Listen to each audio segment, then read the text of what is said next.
Right. There we are.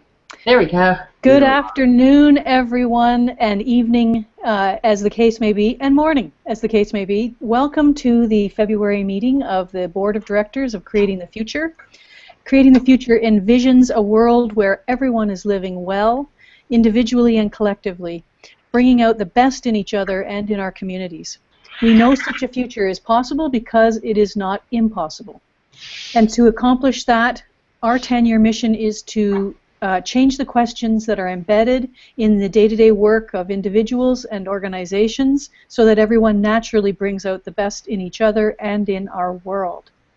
That's the purpose of this whole meeting, this whole organization, and we are so happy to welcome all of our board members, people who are participating or watching live via Google Hangout, via our Walking the Talk blog. We encourage you to participate with us today by using the hashtag CTFuture. Let us know that you're there. We're going to hopefully be connecting with you shortly about what's been awesome, but we are so happy to have everyone here today and truly excited about welcoming a new board member in our midst. So that is a little introduction.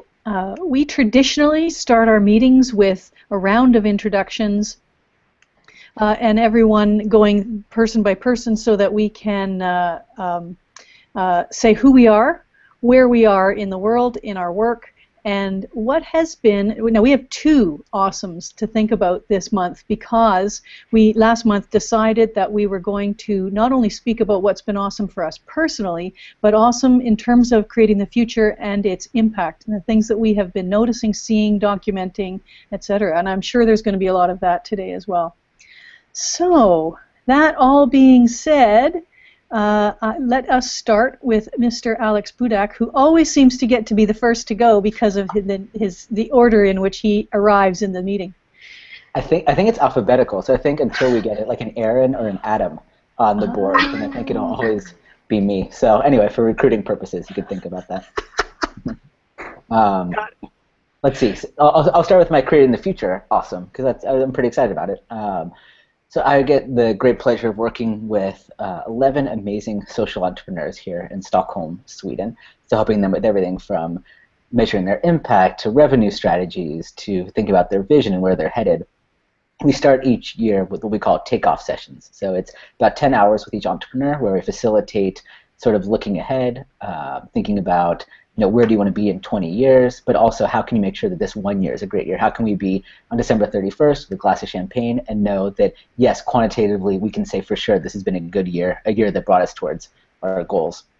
So it's working with one entrepreneur who does really amazing work. She works with the suburbs here in Stockholm, which would be sort of the equivalent of maybe an inner city in a lot of US cities, and works to do a number of projects to empower the local community. So we're talking about what's her vision. So her vision started off with basically problem, problem, problem. We're going to stop this problem. We're going to solve this problem. Here's the thing that's a problem, and we're going to make sure that's not a problem. So we kind of went, okay, let's pause a second, and let's talk instead about like positive language. So fill in the blank. I'm creating a future where ... It's kind of workshopped it for a while, and then it got to a place where she's talking about, well, it's important that people don't have more problems just because of where they live. But then what does that actually enable? What's the point of not having problems, and so on? And so then we got to the point where she's creating a more equitable, a more just, and a more inspirational future where people can live up to their full potential regardless of what their zip code is. So it completely transformed just within about 10 minutes or so. It changed, I think, the way that she'll look at her organization, but I think also an important lesson just beyond about how changing a couple of the questions can really change a whole outlook. That's a wonderful, awesome. Thank you. Yeah. Maybe there could be a blanket awesome. Just that one. And then personal awesome is in 3 days. I take off for Lisbon, Portugal, and Marrakesh, Morocco. I'm going to get some sun and go explore some markets, have some amazing food. Can't wait. Beautiful. Wow. Wow. Hildy, Dimitri, and Candice, do you want to take over from there? I have an awesome that combines both personal and future, and that is that on the 4th, we had our first web strategy planning session where we had folks from literally all over the world, Alex being one of them, who was in the session. Thank you, Alex. And it was just remarkable. The conversation, the direction we went, the way we are looking at what's the website going to be, not from a technical standpoint, but from the questions that it answers, the questions that it asks. Amongst what made it awesome is, as I said, we had people from all over the world, one of which was a gentleman who has been involved in the work we're doing fairly recently, named Robert Rosenthal. And Robert was in, and is in, Kathmandu, Nepal. So when we had our hangout going on, we had one of our, and this is part of the personal awesome, yay, made it work. We had people literally from all over the world, and it was great. And Robert had his wool cap on with the ear covers, the very traditional Sherpa hat, and was telling us that he actually needed it because the power is only on 12 hours a day, and it was freezing cold there. So it was totally awesome, totally amazing, and I'm looking forward to the next session, which is coming up in the 28th, I believe. 25th, I think. 25th? 25th. That's fantastic. Yep. So mine is both the Creating the Future awesome, that we are a worldwide organization talking about issues that really can change the world, and the personal awesome is, woohoo, the technology worked. How about you? Sure. I'm Candace. I'm here in Tucson right now with Hildy and Dimitri. My professional awesome would be this past week we got a lot out with our e-journal, and then we decided to do a newsletter, which is really fun, that just highlights kind of the events and whatnot that will be happening. So we put that together, and it looked awesome. And my personal awesome is that my best friend Cameron from Minnesota is visiting right now, and so he's been here since Saturday.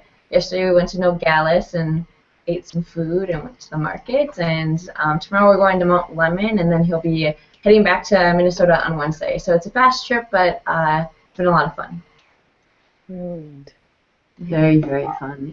When Candace says that we put out a journal, then put out a newsletter, what we've realized is that there's so much going on around here that I think it was either Thursday night or Friday, we said, you know what, we can't cram it all into our journal because our journal is so packed with content. We should do a separate newsletter that is just our events. And we decided that, I think, Friday morning, and by Saturday night it went out. And so if you go now to the current journal page at our website, you will see Dimitri did this phenomenal job of two concurrent. One is the journal filled with content, and one is all of our events over the next month. So I just wanted to extrapolate that. When Candace says that's awesome, it was really, it was 48 hours of awesome. It addresses the, it can happen quickly. Yes. Yeah, really.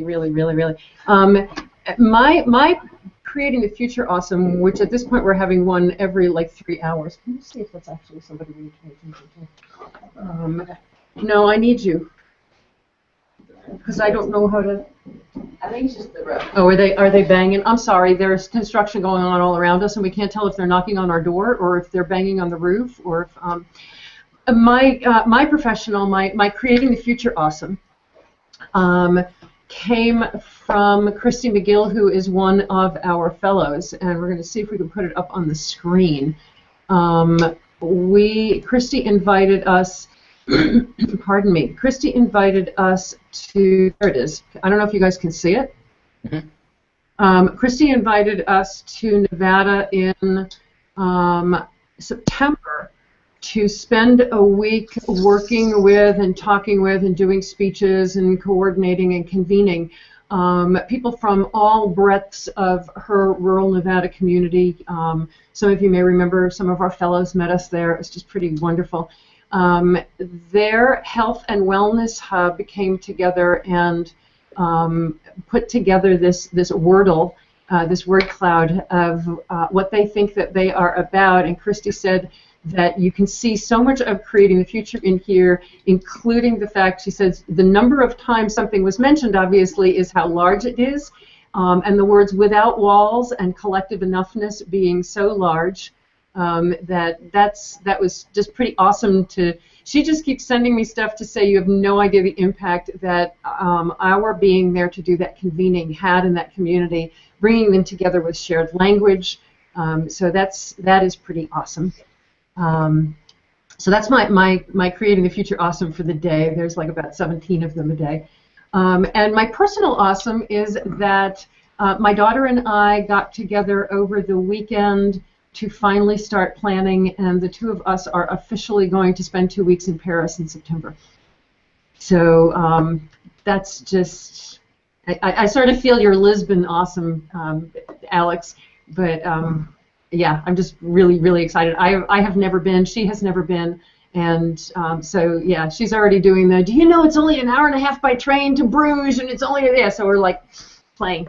So. Do you know it's only an hour and a half flight to Stockholm? Okay. No, wait a minute. Let's turn that around, Alex. Alex, do you know it's only an hour and a half ride to Paris from Stockholm? Thank you. Wow. So maybe you should be asking the question, what could be possible if you happen to find yourself there at that time? That could be kind of cool. We are asking that in a very, very big way. Good. Enjoying it. It's the first time that we've known we're going for a while, but it's the first time that we sat down and spent a couple of hours just trying to plan, okay, when should we go, and flights and hotels, and making it real. Can there be some convening? The only thing I can say to that, Hildy, is ooh la la. Thank you for that. Sorry. That's great. Justin. Okay, so my creating the future awesome, I'll start with that, even though I'm coming off of the personal awesome.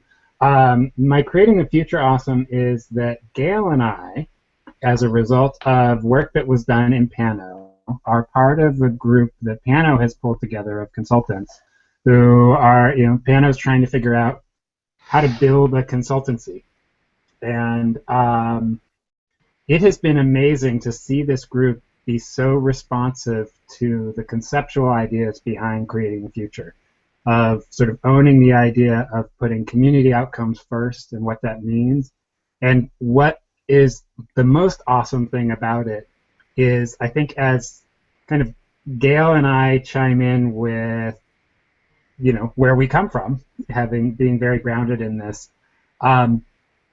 what keeps coming up is all of these other people in this group saying, wow, that's so different than like anything that's ever done. I mean, this is like a whole new world of what a consultancy could be. And it's like just so incredibly gratifying to be in this group of people who are just, embracing this idea of thinking about it in a different way, opens up all of these different ways around doing this.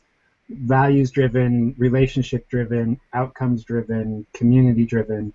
And the other great thing is that one of the immersion participants is also, or upcoming immersion participant, Susan, is also a participant in that group. And so just seeing all the energy around it is really great. So you can see Gail just laughing because she knows how great it's been.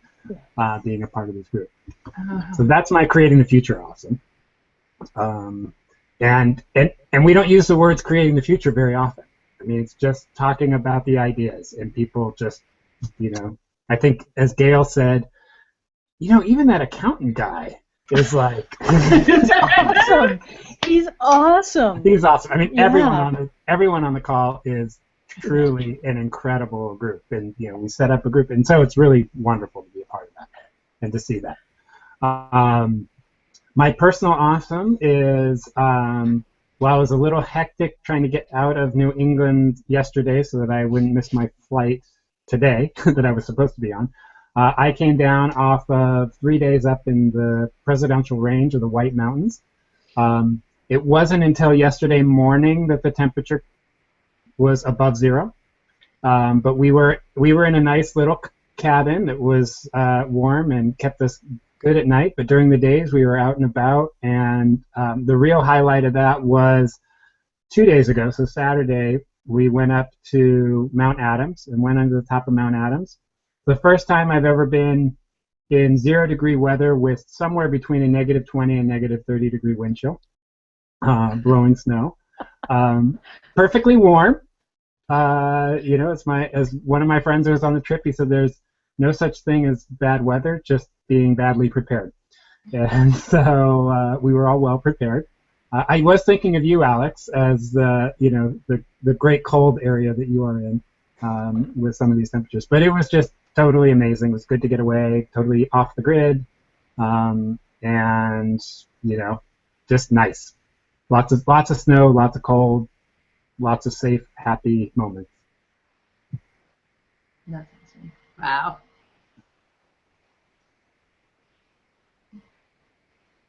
Yep, I think, is Gail frozen up, or are we frozen up? Yep. I think we might have lost Gail. We might have lost Gail. I just want to give a shout out to Nancy Iannone, who is watching. So I'm glad you're here, and share both your Creating the Future awesome and your personal awesome, Nancy, and anybody else that's watching. Gail, are you back? You're muted. You're muted, Gail. Sorry about that. I can't really explain to you why my feed cuts out every so often, but I do the best I can to get back as fast as possible. And you did a fine job. Thank you. So we heard from Justin. What about you, Mark Riffey? Well, I think my awesome is that even if I don't show up for 2 or 3 months at a time, you guys seem to keep things going without me on the same planet. Not even close. Otherwise, I'm just enjoying spending time with my grandkids. Yay. I'm milking that cow every possible moment I can get to it. Wonderful. It's so nice seeing the pictures of all of you in your Facebook stream. Yeah, I need to update that her avatar there. She's 2 in that picture, and she's 6.5 now. So, yeah, it's one of those things. She's still gorgeous. She's still got those absolutely amazing eyes. So. And you're just as young as you were then. Younger than that now. I'm at least as tall as I was then. I also want to give a shout out to Jane Garson, who's also joining us today, and we'll encourage Jane to share your Creating the Future and personal awesome. Here's a Creating the Future awesome. Is Jane says, even our opening comments are so inspiring. So, yay. So I guess that leaves, unless we're going to hear from either Nancy or Jane, that leaves me. No, it leaves Angie. And Angie, sorry. Well, no. But we're going to introduce Angie. We have a special drum roll and everything. You get to do awesomes. She's going to have to wear a crown, and Alex is going to give her a pirate hat. Yep. Can we? So, do it. So why don't we let you first then do that, Angie? Introduce yourself, and our custom has been, as you know, to talk about and reflect on the last month. And last month it dawned on us that there were organizational achievements and things that we were noticing about the impact of the work that were not always being acknowledged or recorded, and we want to make sure that that's happening this year. It's one of our goals. So if you can think of 2, that's great. If just 1, that's great too. Okay, so well, thank you everyone for letting me join you. This is very much an honor for me. And so I guess my Creating the Future awesome is that. Well, I'm here, I guess. That the work that you guys have been doing has been a big influence on my thinking and my teaching and so on, and I hope more so as we go along. I guess I'm still here in the UK, so I guess that continues to be my awesome, personal awesome. Otherwise, we're here until July. But I also wanted to mention that I'm going to be maybe going back to Stockholm again, Alex, so maybe I'll see you next time I go there. I guess, we can finally make it happen this time. I'd love that. Yeah, so we'll try to connect up. It looks like in May, hopefully. So I guess, yeah, I'll stop there. Is there anything else that you want me to say that I should have said? That's perfect. We're going to give you a more thorough introduction in a moment. I said introduction, not roast. There you go. That comes later. So for me, anything from Nancy or Jane yet? Nancy says that that her Creating the Future Awesome is being able to be here today, and I say that's cheating. So we want a real one. We know that Nancy has them all the time. Mm-hmm. So. Mm-hmm. Well, for me, my list is so damn long. I'm going to have a hard time. I'm going to have to be really judicious about any one of them. So I'll start and say the personal one, which is a bit of a Creating the Future one as well. But like you, all you travelers, in a couple of few days, I'll also be traveling and spending some time with friends in Nicaragua, which is very, very lucky for us, and we're looking forward to it a great deal, and that will be followed by an incredibly wonderful personal, professional Creating the Future experience, which will be in March, joining in with the immersion course that's being taught and co-teaching or co-facilitating that with Hildy. And the really wonderful thing about it is the opportunity for us to work together to think about the design and for me to learn how the course has changed since the times that I have sat through the course as a participant and a seasoned participant and so forth. So I'm really looking forward to those pieces very, very much. The other piece, though, that I am so proud of, you saw the accomplishment, the list of accomplishments.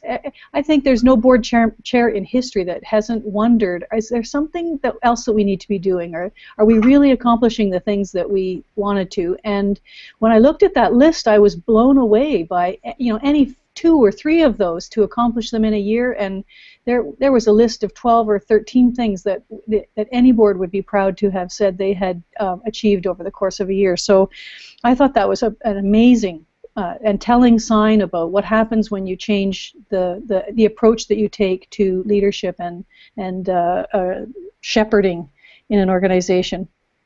Gail, you were my awesome for putting that list together. That you can see how much work was in that, and it's an amazing list for our board, and it's an amazing feat for you to have done. So thank you for that. Sure. Yeah, you're very welcome. I also need to give a small shout out. Tomorrow there is a video conference, teleconference. I don't know exactly how it's called, but we will be speaking about the potential, the power, the impact of the planning approach that we've been working with through this organization, and having basically 3 organizations that are connected to me get together to talk about what's changed for them as a result of taking a different approach to planning. And I have a really strong sense that it's going to be quite a powerful conversation, because I've seen firsthand how different they are as in the work they do because they've changed their questions. So I'm really looking forward to that. That's at 4 o'clock Eastern time for anybody who wants to listen and participate. I know it's going to be a great way to spend an hour. That is, and Gail, you will particularly like this. What we have realized in the waning of the podcast that I was doing in conjunction with the Chronicle of Philanthropy, we are reinventing it basically as a TV show. And so we will once a month be we're calling it Making Change, just like the podcast was. It will be recorded and streamed via audio as well as video. And so, you're making the podcast that you've always loved. You are now part of making that happen. So that's awesome. That is very, very awesome. We also have some awesomes on the Twitter feed, if I can share them. Jane's personal awesome is that she hosted an awesome music circle Saturday at Ontario's finest science fiction bookstore, which is very cool. And we have a newcomer to the meeting. If you want to tweet us who you are personally, what your name is, that would be great. But it looks like it's Campus for Community, or Campus for Com is how the Twitter handle.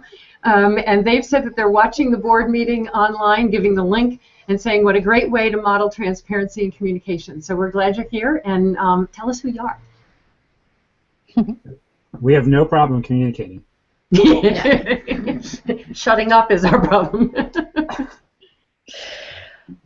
So, we haven't missed anybody. Sydney, I presume we will be seeing him at some point. Are we seeing Sydney today? We know that we've had regrets from from Carl Wilding, who had to attend a different board meeting at this time today. Okay. And Okay. I want to encourage folks who are watching. I mean, we're talking about the Twitter feed, and it's obviously on this screen right now. But if you are watching, please use the hashtag CTFuture, and you can actually do it on the same page if you're watching this at the blog post by logging into the Twitter stream right there, so you can continue watching and tweet from there. Tweet right from there. Cool. All right, folks. So we have a fairly action-packed agenda today, and not that any of the ones in the last 12 months haven't been, but we know for sure that we have a particular goal in mind. We want to have a plan for what our board will be working on for the next year. And in order to do that, we need to do some kind of housekeeping business first, which is to welcome a new board member who we are so thrilled to have as part of this board team. And I think, my gut tells me that Hildy is busting to introduce Angie as someone who she has known and respected and worked with for a long time. So I'm going to ask you to do that. I am so thrilled to do so, and I'm just so tickled that you're part of this. It's just mind-blowing. Met Angie several years ago when we were in Omaha. We were sort of working our way through. We're heading to Lincoln and did a little bit of a talk. And over the years, there's not a part of what we do that Angie hasn't been plugging into. She uses several of my books in her classes. She's invited me into her class several times to speak and to convene conversations. Angie and I did a session together very, very early on in our doing this open board meeting. It did a session together at a conference that I Skyped into. The connection is just so ongoing, and so it just feels so wonderful having you here. Angie is one of the most forward-thinking people I know, and the fact that you are pushing the walls out on the academic world in terms of community benefit work is just very exciting. So I'm just personally really glad you're here. And Dimitri's glad you're here because you're a bike nut like he. I think you're way more of a bike nut. You're more of a bike nut than I am, but I honor your bike nutness. I concur with what Hildy was saying, that it has been really exciting to watch the relationship grow over time, and you bring a lot to this. I will add a kind of an observational note about Angie, is that in my observation, Angie is quiet and yet extremely powerful in her thinking and in what she's doing. So sometimes her quietness, you might not realize the force that's behind that. So it's just amazing. I'm so glad you're here, Angela. Thank you very much for that. It was very nice for you to say all those very nice things. I'm really glad to be here.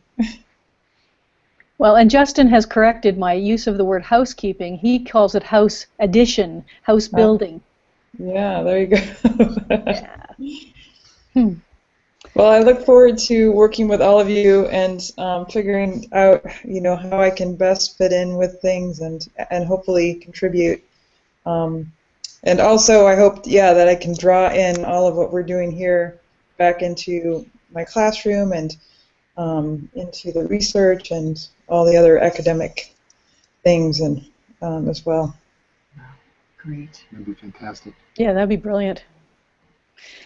All right, so we have all the board.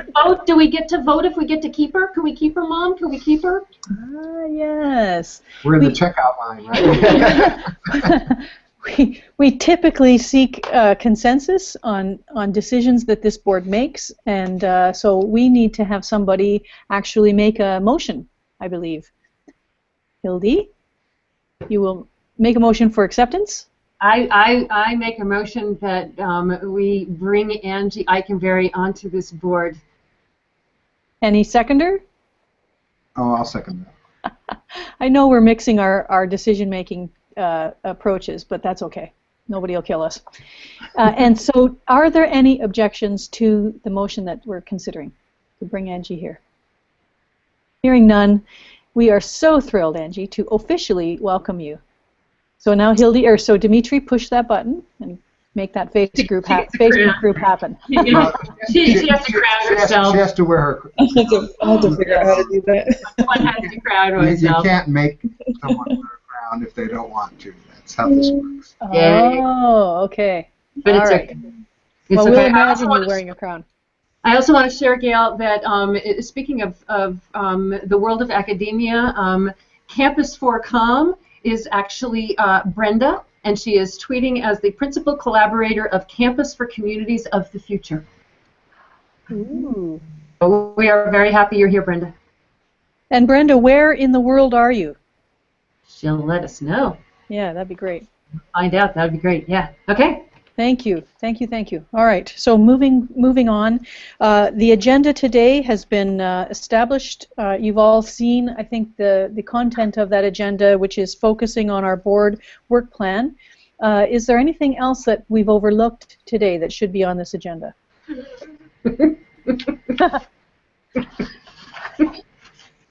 No? Other than everything? Hearing no additions? Didn't you have the formula for cold fusion? Weren't we going to have that up by the end of this? We want to, a year from now when we look back, we would like to be able to reflect on the fact that we had accomplished that too. But I don't know, maybe that'll have to be the March agenda. Okay. Yeah. We'll put that in the business arising. Okay.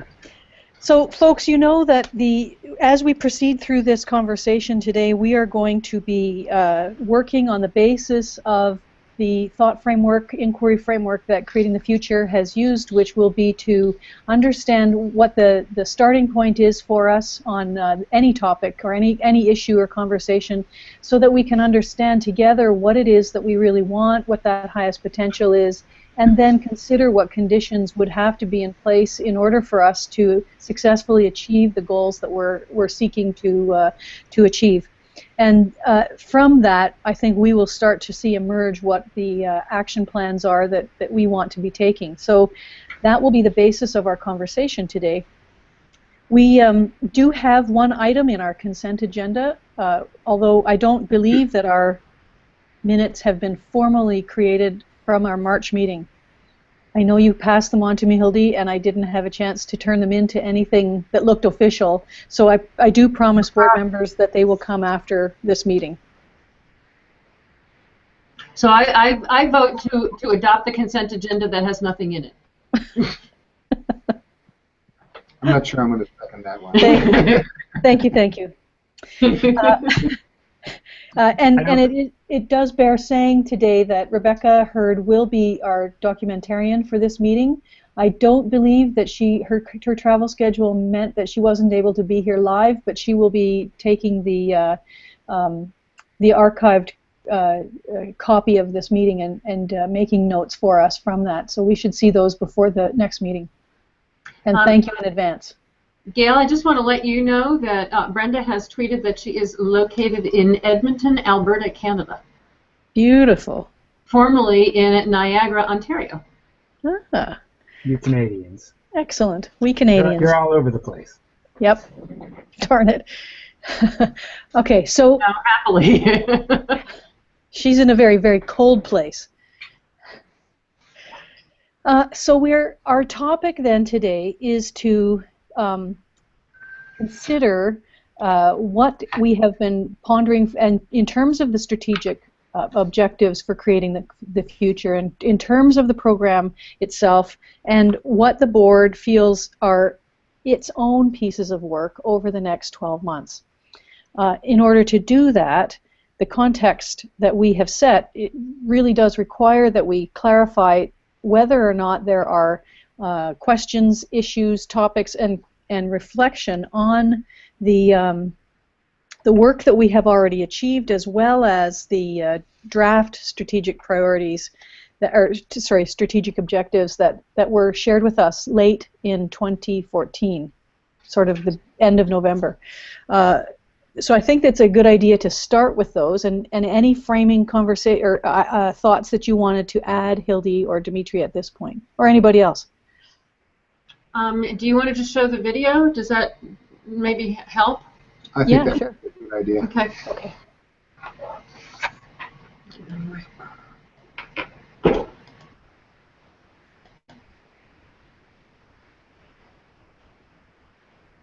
Hi, I'm Hildy Gottlieb. I'm the Acting Chief Mission Officer at Creating the Future. One of the questions that we are asked most often is, what are you guys working on? This video is our attempt to answer that question. Everything we're working on at Creating the Future stems from several decisions made by our board of directors. Our board established our vision and mission, as well as the 10-year deadline for accomplishing that mission. Our board has insisted that we walk the talk of the engaged participatory communities we want to see by opening up our own work to full participation. Our board has committed to resource Creating the Future's work by building meaningful trust relationships rather than transactional relationships. Our next few years will be all about putting the board's intentions into practice to accomplish our mission. So let's start at the beginning. To create the future we want, that vision must be our true north. If we are 100% successful, then what will the world look like? For us, that vision is a world where everyone, everywhere, is naturally bringing out the best in each other, living well individually and collectively.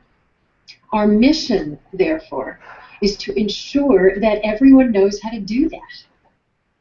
So if we intend to accomplish that in just 10 years, what needs to happen? The most obvious answer is that we can begin walking the talk of that mission from the start, engaging a cross-section of individuals from all walks of life who also want that result.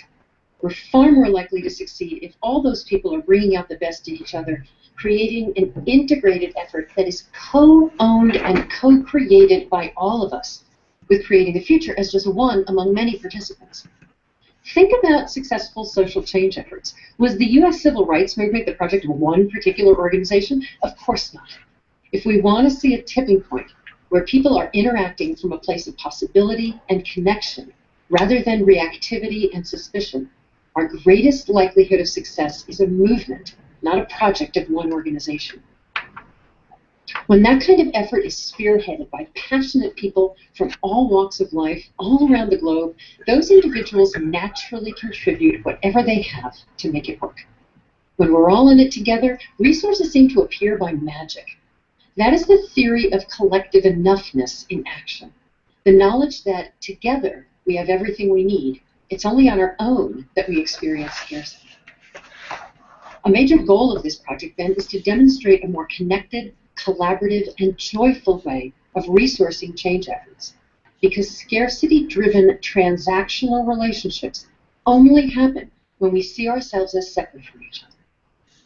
Our plan and our timetable for making this happen is simple. By the middle of 2016, we want this group of partners to be implementing a range of programs that will accomplish our shared mission.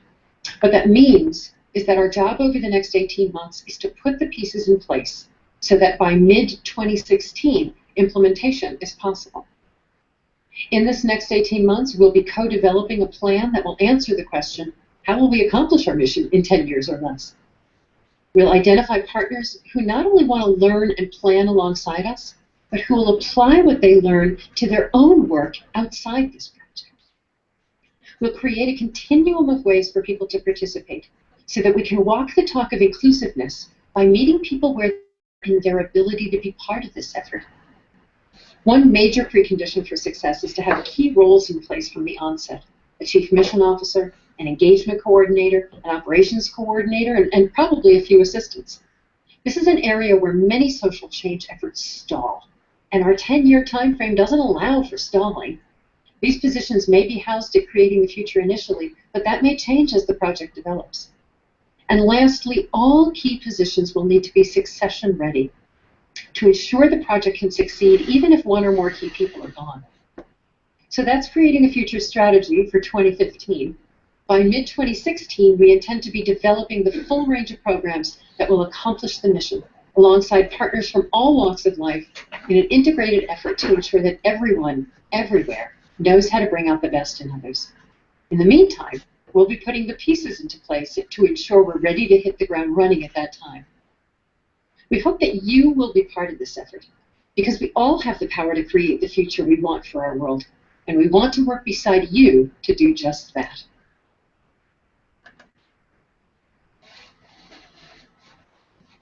We're back. Perfect.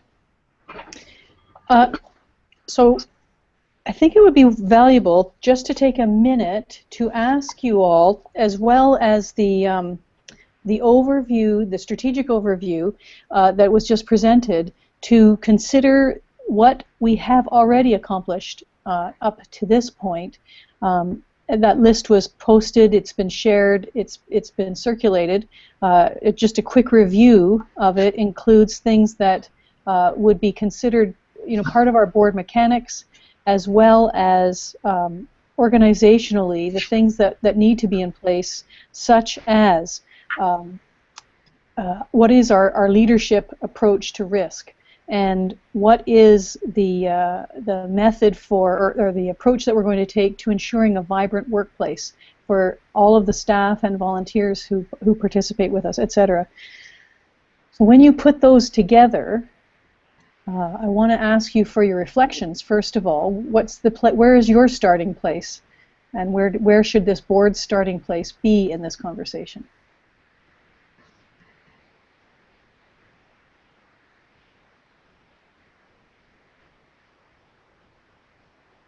Everyone, your microphones are muted, so it's. I'll encourage you to unmute. Okay, I'm going to jump in and say that I'm the new board member here, so I'm going to listen more than anything at this point. All right. Justin, Alex, Mark, what's sticking out for you as you reflect on not only what we have achieved in the last year, but also the objectives that are being considered or recommended? How do they fit with where we are right now?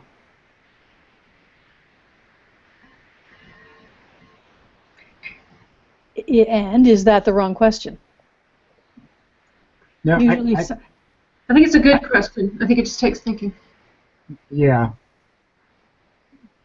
I think what's jumping out at me is the sort of the place we've been walking for a while that's been challenging, which is translating into the action structural component and what we do as a board to sort of support that along and move the programmatic component. Because there's a lot of thinking going on. I think there's a lot that we're doing on leadership. And the board is a leadership body. And I keep wanting to say governance, but we're doing so much more than governance. But I think we've done a really good job of exploring that, and I still think there's a long way to go even in those areas.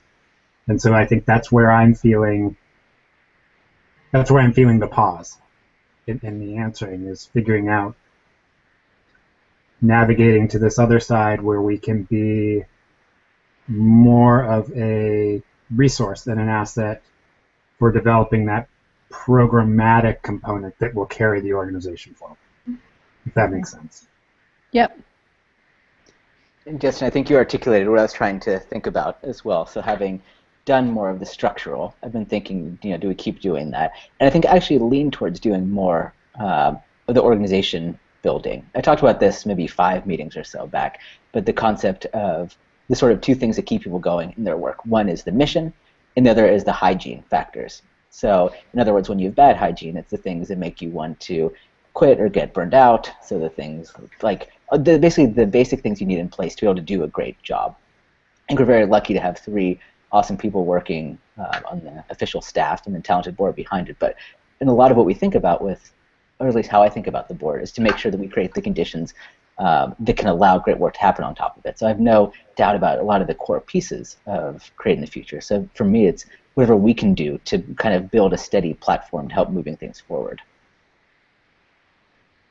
And do you see these strategic objectives, I'm sorry I keep calling them priorities,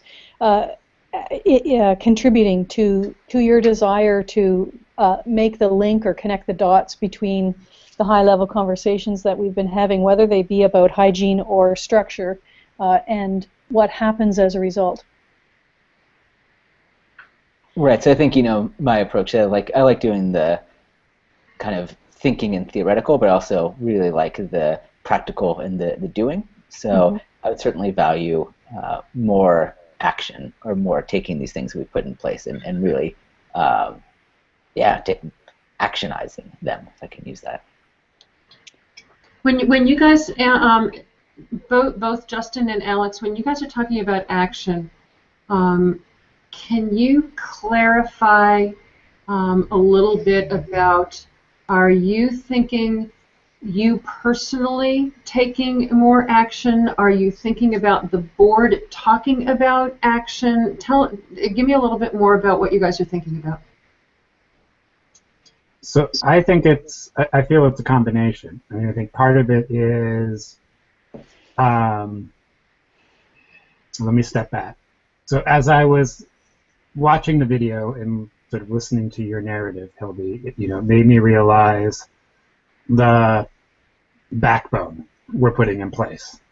That, what the board is doing, what we see happening through some of the programmatic work that's already happening with the ideas and the framework spreading and the networks that we're building the backbone that I think helps to clarify what we're about and how we approach things and gives us that. And I'm seeing the power that has, that we see kind of the pop-up projects and derivatives that I think we want. I mean, in the end, that's what the 10 years is we see that happening. So we're seeing some of that.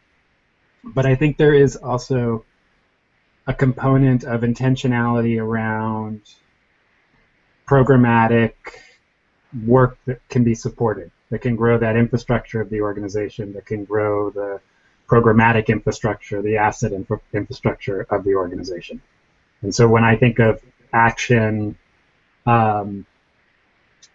I'm thinking more about kind of how we move into that space where we feel like that thing that the organization is and that the organization perpetuates begins to take more solid shape, and we begin to kind of get a clear sense of what is it that's needed, what is it that I need to do individually to help support creating the future. I think I have very clearly how I support the backbone. What I don't know is, I live and walk what I do, which is very much in line with creating the future, and so I can amplify and be a megaphone for that as well as for myself, and that's the confluence of interests that I have. But I think there is still that's wonderful and great for me. I'm taking a lot out personally, to say, as a board member. I'm getting fed with a lot that I'm using, that I'm spreading, that I'm doing what I can do. I'm still figuring out what can I give back for that infrastructure component that feels like the things that will propel the mission forward are actually there.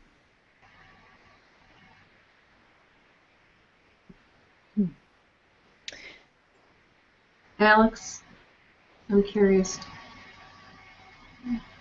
As I was looking back at the list of accomplishments, so I think when I think about action, and it could be that I'm missing pieces, but like for instance, when we were talking in November around establishing workplace evaluation policy, I think we came together with some really great principles that we were working towards and some really good clarity on that.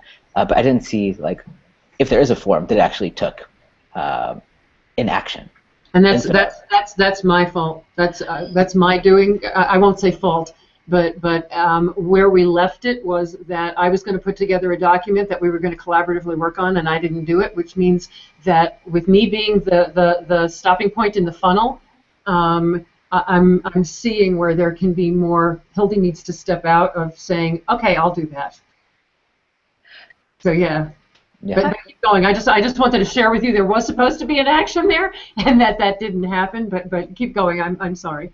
No, so I guess that's just indicative then. So just to make sure that I think as a board that I think we help provide a great kind of theoretical structure, but I just want to make sure, and whether that's actually doing it, which we certainly could do, or just a more piece of oversight, but just sort of make sure that it gets translated into things that are actually useful. Because theory is great, but it's best when you guys are actually able, or we're all able to practice it daily. So I guess that's the missing piece. Yeah.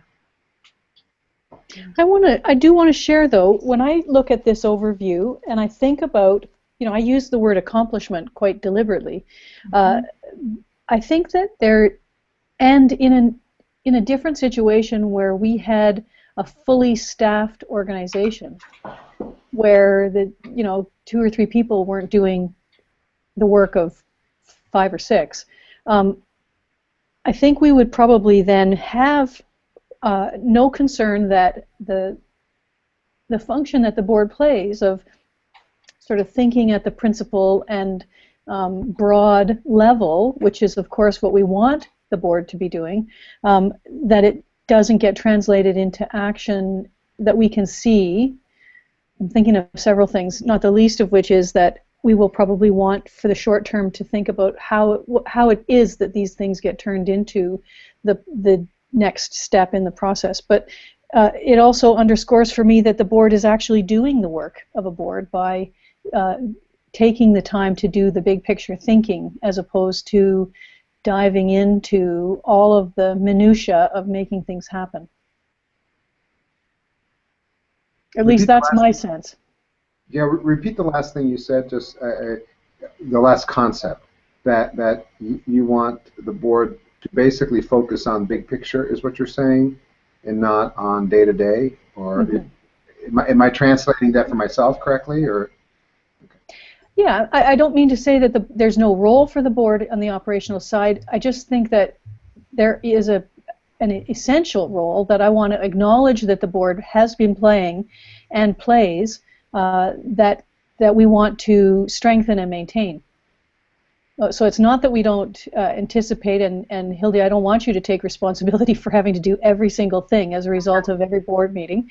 However, at the very least, if we keep record of what needs to be done and how we intend to take steps towards those things, that's crucial. But I do feel that the board needs to acknowledge, or could acknowledge, that we are on track with the role that we could be playing. I think for me, as I was listening to you, Gail, is, I'm certainly not advocating for, what we often hear as the micromanagement of the board, but I do think we are in sort of a unique scenario, and we didn't start as an operating board, as many organizations do.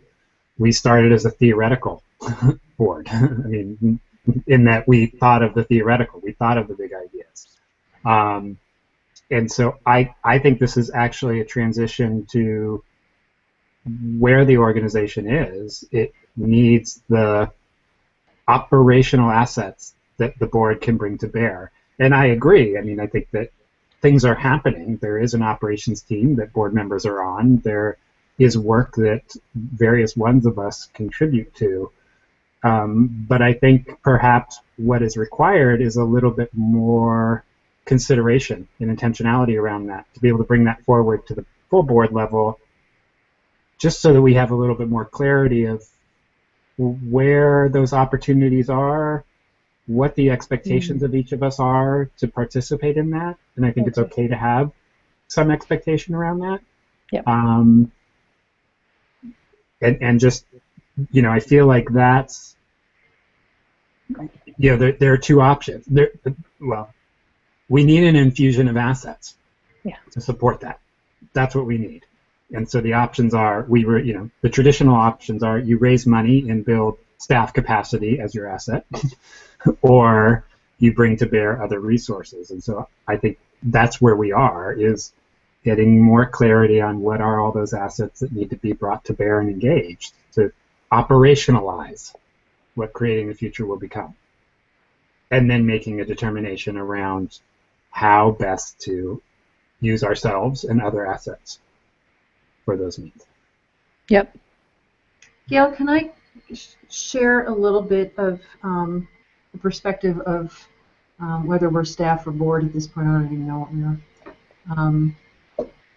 Well, let's think of you as staff. All right. For this conversation, let me be staff. Carl frequently ends our meetings in his reflection saying, "I'm not sure this has been helpful to you as the staff." And my reaction is always, "Oh my God, you have no idea how helpful this is." And so I want to let you guys know what, over the past year especially, I have particularly appreciated in terms of what, as a staff person, I received from this board. And Justin, you talked about what you get. I want to share what we get. And I've been thinking a lot about this. You guys know I'm a governance geek anyway, and that's where my brain tends to go. So I've been thinking a lot about, we've said for years when I used to teach, I used to talk about the fact that boards at their ideal are doing the stuff that staff can't do. Staff can do planning. Staff can do fundraising. Staff can do, what is the stuff that boards can do and what I've especially appreciated, and I wish the January meeting was also on your list, Gail, because this board has come up with policies about workplace, about, we came up with an intellectual property, quote unquote, policy last month that completely blew the walls off what an intellectual property policy can be.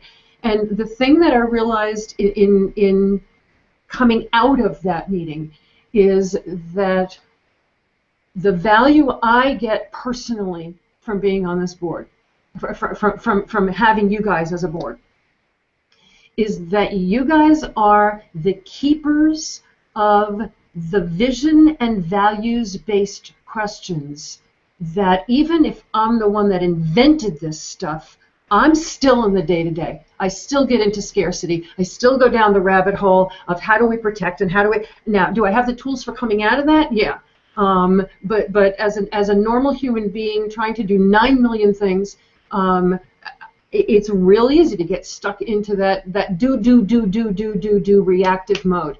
And what you guys have done as a board, and it's so, it makes me smile. You guys think of it as theory. It's so freaking practical. It's so what we need that I can't even tell you. You pull me out and you say, no. It's cool. We understand that this is troubling, but watch. And you guys take all of the stuff that we invented that we know brings people out of that, and that's the job that you guys have had for the past year, is to take whatever it is, the action that we're working on, and to say, okay, I get this reactive thing, and it's totally normal, and that whole normalizing piece, and then to just say, okay, now what does it make possible? And it is always remarkable to me that, and we talk about this in immersion, the fact that it, quote, feels like theory, but there's nothing more practical about it, and that's the piece from a very practical, action-based. When there's something I wish that this board would do, it's not fundraise or get more involved or any of that garbage. It is how much I appreciate that you pull me by the scruff of my neck out of the doldrums of the everyday and the spiraling, and you go, okay, wait a minute, this is what we're about. And you've done that with workplace policy, with employee benefits policy, with intellectual property policy. There's nothing more practical than that. And I just want you guys to know how deeply appreciative I am of that thing that no staff person can do. The thing that there can be no duplication, that somebody external to that can pull us out. And yeah, so I just wanted to share that with you, because it's been huge for me, and I don't think you guys appreciate the degree to which it's not theoretical in any way, shape, or form. It is immensely practical and deeply appreciated. I think part of that is because it is connected to the day-to-day. It's not theoretical just sitting around in a think tank that isn't directly connected to the organization or the process or the whatever. So all of the work does, and I was sort of reflecting on what you were saying, Hildy, just in terms of some of the things and the processes that I've been involved in, that I am finding that I very easily slip into, as you said, the scarcity mode, the sort of like the way it's done. And because this is what boards are, this is what we do, yeah. And because this work is so different in many ways, and what we're trying to do is so different in many ways, it is really nice to have a committed group of people who can just sort of have you step back. So I think that's an important thing. It doesn't completely answer what I think Alex was looking for, and Justin, in the, well, what's the do here? I think that's coming. I think, and I've expressed this before, I think, and I appreciate sort of what you said, Hildy, and the response to theoretical, and I agree. We're framing things. We're creating the framework for us to step into and approach and do things and create things, be they policies, programs, interactions, networks. And I do think that that's immensely valuable. I don't degrade, I don't denigrate that in any way. Where I think I am struggling, and perhaps this is sort of the bipolarness of my brain, which is I'm a doer and a thinker, and I equally love both sides. I do feel that even at the governance level, even if we look at sort of what traditionally is governance, we have proposed some really strong frameworks for what bylaws could be, what various policies could be, what approaches could be. I do feel like we put those frameworks out there, and it puts heavy burden on you and Candace and Dimitri or the operations team to then flesh that out and make it something tangible. A sample bylaw of what it could really look like, or even our own bylaws. We talked about, well, we should let them develop over time. Well, now that's sort of sitting there, and who took that on and who shepherded that process. So I do feel like there's a component of, yes, it's incredibly helpful, and we have to preserve the space for having the framing conversation, but there's also an obligation that we have to have that part of our responsibility is, if it's a governance tool, that's our tool. We should develop it, or else we don't own it. And I think my visceral response is, while we're having really good conversations about framing, it is no different than the advice, ultimately the advice-giving board, which is, here you go, here's the idea, go do something with it. Our idea might be much more grounded and much more intentionality and might have a much clearer path on how to achieve it, but we're still repeating that same dynamic of, okay, we did some thinking, now someone else go make this happen. And that, I think, again, this is me very visceral reacting, that allows the opportunity for us to be disengaged on that part of the spectrum. We're very engaged on the framework, but we lose the connectivity. And that's what I'm sensing. That it's this part. It's the how does one become the next that is feeling the disconnect. Because I personally am walking that leadership role all the time between the thinking and the doing, and see this board as helpful for me in traversing that connection. That's for me personally, but that's not creating a systematic connection that's there if I'm not here, because I'm the one that makes that connection in my brain, because Justin, just like I think most of us, the brain makes that. But we're missing that connectivity part of, okay, we have this thing that gets talked about, Hildy gets it viscerally, goes off and does something with it. Okay, what's the connection thing that is systematized that makes that happen? Especially if this is a learning Group. and we're demonstrating to others how to do this. So what is the governance? I loved your expression, Justin. If we're creating a governance tool, and one of the values that I have identified personally, and all of us just really grasp onto, and I want to share with you guys who the operations team is, and I want to hold that for separate. But the operations team also holding that really valuable. If we've created a tool, that one of the most valuable things is the board as the keeper of the questions that bring us to alignment with the vision and values at all times, that allow us to be, not to plan what we want the future to be like, but to be that now, and to model that to each other. What we've created is the beginnings of a tool, but we haven't created the whole, all of the links. And I'm seeing that now as you say that, Justin. I'm really appreciating that. I think, though, if I could perhaps challenge us to, I really love that we're talking about where things are at right now. I think that's quite important as a place to start. I'm not sure that I see us, though, as the keepers of the questions as much as I do yes, we frame questions, although most of the time the questions end up being framed before a meeting starts. But what we do bring to the conversation is the ability, on the basis of those questions, to bust the walls and the barriers and the assumptions about how things have always been done in organizations, so that we can see the possibilities for how things might be. That is one of the pieces of brilliance of this group of people, using a thought framework that guides us to make that happen. And that's why this list of accomplishments is practical and aspirational. It's both the sort of leadership side of things and the operational side of things. Gail, I just want to clarify, I did not mean that the board was the keeper of the questions. I meant very specifically that the board was the keeper of the questions that keep us tied to our vision and our values, that link our work to the vision and values and bring it back to that at every point. Yeah. And to me, that's the key. I completely agree, and I think that what I'm hearing you say, Justin, and you, Alex, is that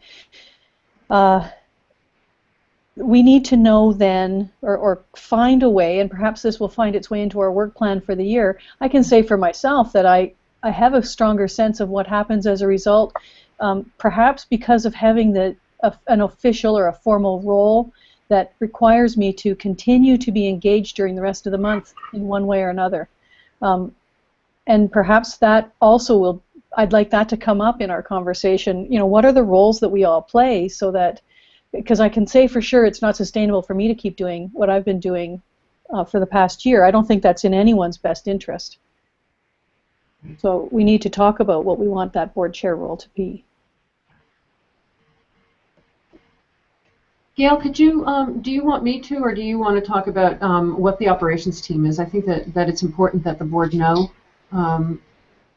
who all the operations team is. Sure. I'm pretty sure you all know why we formed or came together in an operational setting, mostly because originally Nancy and I were we were engaged in trying to facilitate, I guess, the faculty conversation. That was about a year and a half ago, and realized that if we were going to come together in some meaningful way with other fellows to talk about faculty, it would help for us to know what was going on in the background of, the operational side of things with Hildy and Dimitri. And so we said, we need to get together. And that turned into the two of them having a forum to talk about the things that they were doing on a day-to-day or month-to-month, week-to-week basis. That then was broadened when Candace was brought on board to a staff, feeling more like a staff team. And then when Lisa joined, because of the work that she was doing connected to the journal, or what's now the journal, then we sort of formed into this grouping that to varying degrees are doing things that have happened. People who are sort of spearheading projects, spearheading initiatives. Nancy pretty much spearheading the MP-Cons team for the consultants. Nancy and Gail really the leads in terms of exploring what it is to be faculty and leading that initiative. Gail leading the board. Lisa leading the journal, so it's really the ones who are leading the operational side of it. And so there's 6 of us all together now. We meet every other week. Gail and I then meet every other week in between there, or at least try to. And obviously the 3 of us meet every 15 minutes or so. So that's what that looks like on a outside of this space of the board. And what I'm hearing so far is that there is, and I put it into the chat, if you haven't got yours open, what I've heard so far, that part of the work of the board is keeping the focus on the vision and values via the questions practice and the framing of using the organization's, or the framing of this organization's approach. Is there anything else that you want to know about what has been happening in order for us to think our way through what needs to happen in the future? I'd also like to know if the video is clear to you guys, because it's a first draft of a video that I can see us redoing several times as we start figuring out more about what this project is. But I would really like to know if what you get out of the video. What does the video say to you? Is it clear? Is it clear as sort of a generic? Yeah, I think it is. Okay, what does that mean? What are you sensing that the video is saying? Do you sense you know what our strategic, and they could be priorities, Gail, it really doesn't matter, it's just a word. I'll jump in that I think the video is great. It's a great overview, and I guess it's maybe connecting to the previous conversation, and also as a new board member, I'm trying to figure out how do I fit in here, and maybe that's part of or one way to maybe add to the video is how do we know how to fit in here? I mean, as board members or as other people who are interested in the organization and helping to sustain it. And I also wanted to ask Gail a little bit more about what, since she's been the board chair, how she sees that role, or what you said that you can't sustain this, and I guess part of me is wondering how can we make sure that we're all adding a little bit so that we're sustaining ourselves as well as the organization and not getting burnt out and those sorts of things, and then thinking about particularly what role can I play.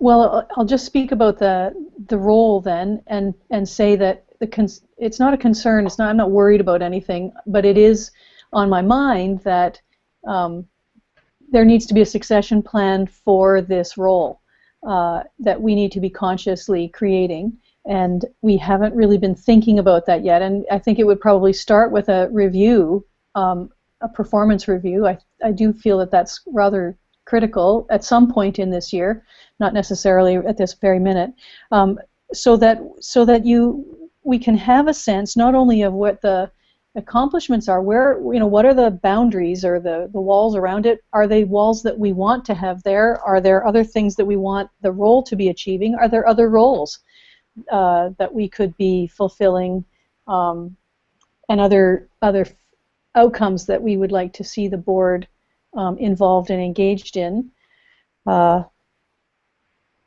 It is, you've heard me talk before about how it's simply keeping a record of what's been going on and taking the step back and noticing what happens as a result of the conversations, not at the practical operational end, but at the among us as a team, as a group of people working together. Do these meetings actually serve to enliven our participation, our effort, our leadership. I think there's lots of things to be thinking about, and the role is simply a catalyst for that. So you're talking about, on the last point, Gail, you're talking about the board meetings. Yeah. So Gail, what I'm hearing is so far 2 items that we would like the board to discuss this year. One is the governance mechanisms tools for linking the thinking to the doing. The second one is not, I'm seeing it more than an evaluation of the role of the chair. I'm seeing it as, now that we've sort of got a rhythm and we've got somebody who's been in that position for a while, looking at all of the roles and functions that need to be established for the board to sustain in a succession-ready way, so that it's not, all one person. But what you've helped to do is lay the groundwork of what all of those roles and functions look like. How do we create roles and functions that are more distributed? And what are those roles and functions, and what do they need to be? So I'm seeing those as 2 things so far that we're talking about discussing this year. I definitely welcome that in terms of a bit of a board self-reflection, also as we think about what we can do that then applies to other boards as well. So what's the model for how we think about a board chairperson? What are the other complementary roles, etc.? Yeah, because one of the things that I have sensed for a long time is that there is an ongoing need in our board and every board for lack of a better word, the board engagement officer, somebody who is on the board whose job is to touch base with all the board members once a month, see how you're doing, what you're doing, how, maybe it's not once a month, maybe it's every other month, but somebody whose job it is to do that. And so there's a whole bunch of different roles, and I would love to have that conversation. And to be honest, it also then it points me in the direction of really pondering our approach to engaging new board members, because we know now, on the strength of at least the last year, that we want to find and connect with people who want to participate on a regular basis, and possibly more than once a month. Right.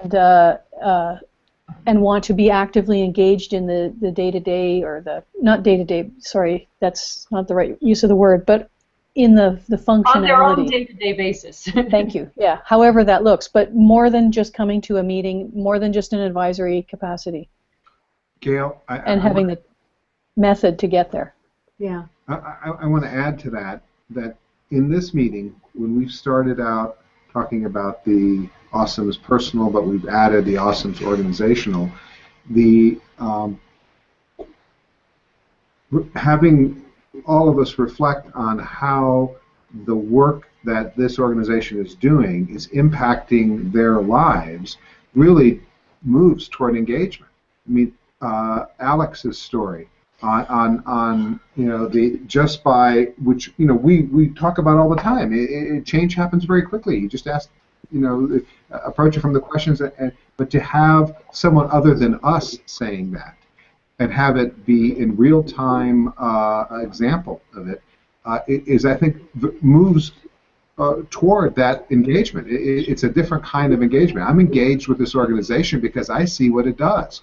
I feel what it does. I do what it does, which is very different than the checking in once a month. I'm a board member, and I sit on the mountaintop and govern.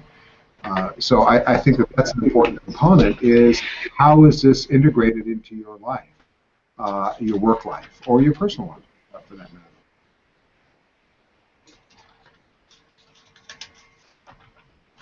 Okay, so do you feel like we have we have framed this conversation well enough now that we can move to pondering what the board wants to see accomplished a year from now? What is our short-term and medium-term vision?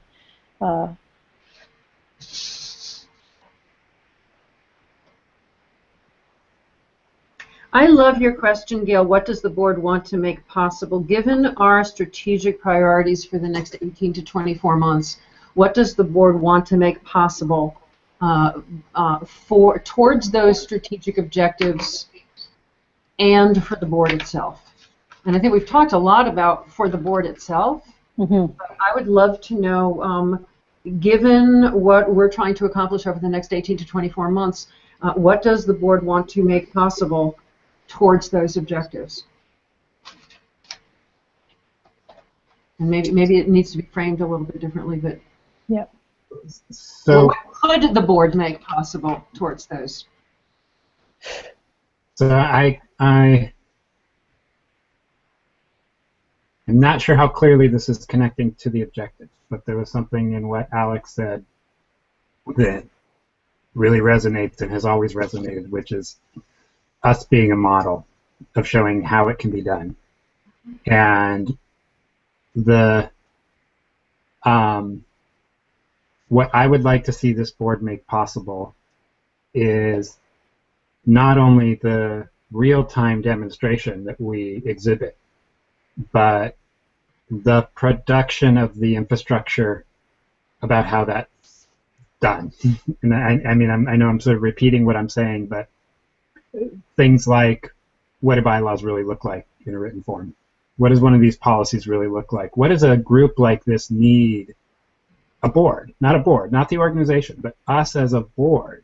What is it that we need to be able to do this kind of work for an organization so that we can codify that we can, demonstrate it, that we have it as a resource to share out. And I actually think that will fundamentally inform the programmatic components, because we will actually get at, this is what it takes to have conversations like this that lead to people creating movement and feeling engaged. And so I'm feeling like us as a board really making sure that we are doing everything we can do to put into systems or in systematic format or codification or whatever it is, the product of our thinking.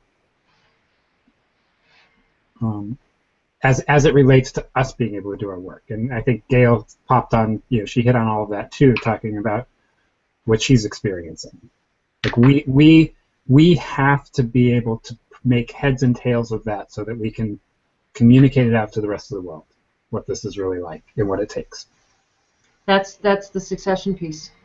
That's the succession piece, because if all of us were simultaneously within 1 square foot and the meteor hit, all of that would leave with all of us. And so, what are the infrastructure, the systems, the policies, the bylaws that we can rely on? What is the stuff that a board needs in order to? I loved the way you said it, Justin. What is the stuff that a board needs in order to operate in this way? And not just what is it, not just the question of what is it, but what will the board do over the next 12 months to actually create that? And it could be in committee work, it could be in work team work, it could be in whatever, but I think that's huge. One of the things that I recognized in drawing the list of accomplishments together was that while there are many that are an introduction or are almost complete but not quite, one of the things that would benefit us is to have a compilation of all of the decisions, all of the policy, I put in quotations, all of the codification, as Justin said, in one place. Yes. Whether it was in a Google Doc or somewhere where we can all access it, so that we can go back. A tab on the website, a tab on the blog, where anybody and at all can go press policies and search. Yeah, and it's the meta we, it's not the board, it's anyone who is in, because that's the codification. One thing I want to share with you guys that I don't know if we've shared before, but talk about an organizational awesome. Stacy Ashton at one of the volunteer centers right outside of Vancouver has been basically using our board meetings as going to school. And she watches our board meetings. She has been drafting for her volunteer center a whole system on evaluation of employees that she then shared. We need to share back out with you guys. She then shared at the Facebook group for consultants because she's using these meetings as the crux of, okay, that's a really good way to think about it, and it's getting her thinking so that she can share it out.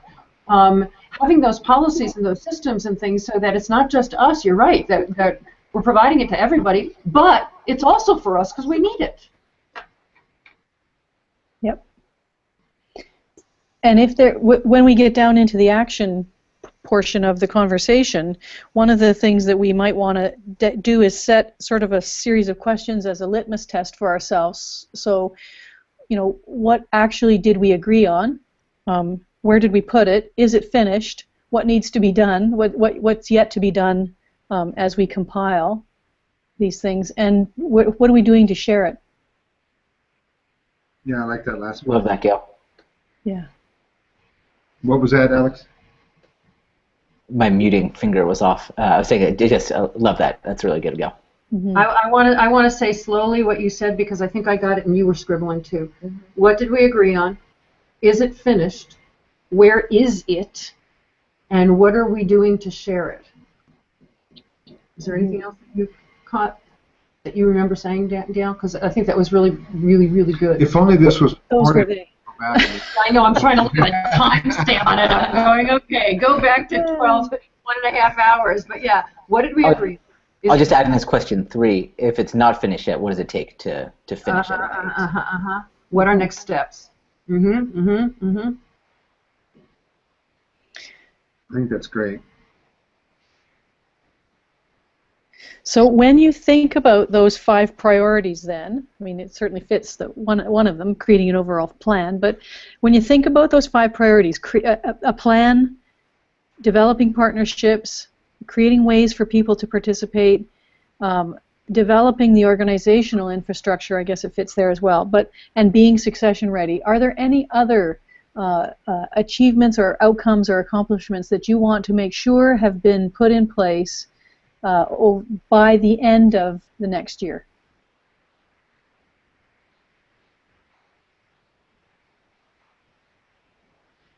What are we missing?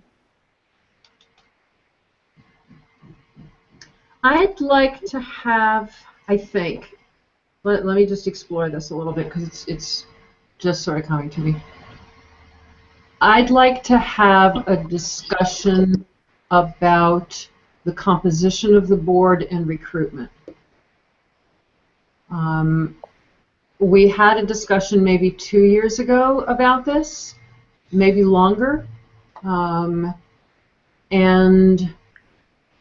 I'd like to come back to it because we're a very different board. I mean, we started out as a foundational board trying to establish this and the values and everything. We did that. Okay, what do we need now in terms of recruitment? What kinds of people do we want to make sure that we have? Mm-hmm. I was thinking, we're seeing your notepad there. Yeah. Yeah. It was blank. Something was wrong. It said I heart. Well, Hildy, I think what you just said was resonating with me because I was looking, the reason my eyes are to the side is I'm looking at those 5 priorities. And I was thinking about creating ways for people to participate.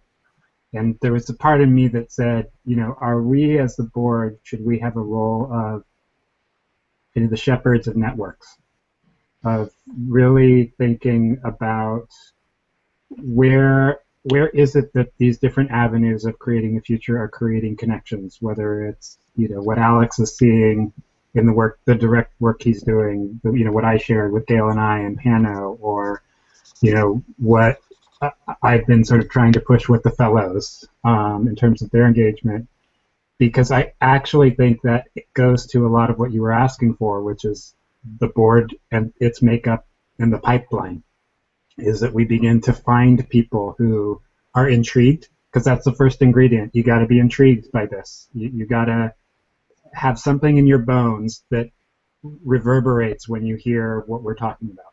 We know that that's a baseline criteria on the values.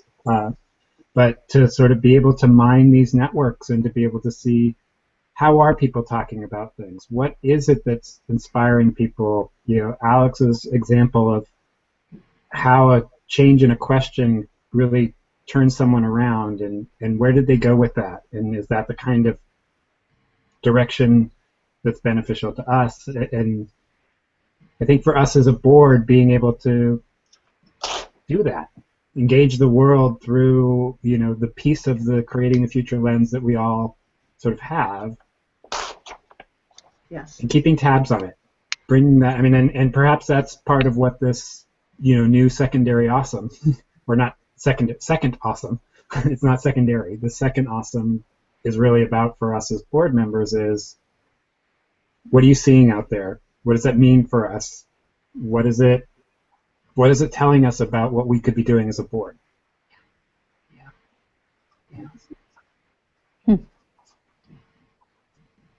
So let me. I've been keeping a tab here in terms of items for us to discuss over the next 12 or so months. Evaluation of roles and functions that it takes to operate this board.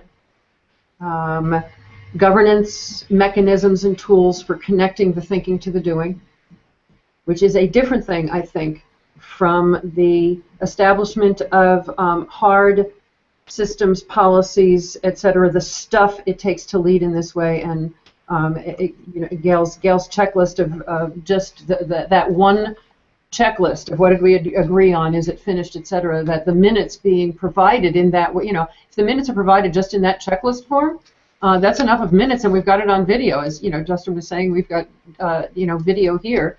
I love just in the idea of doing video minutes, by the way.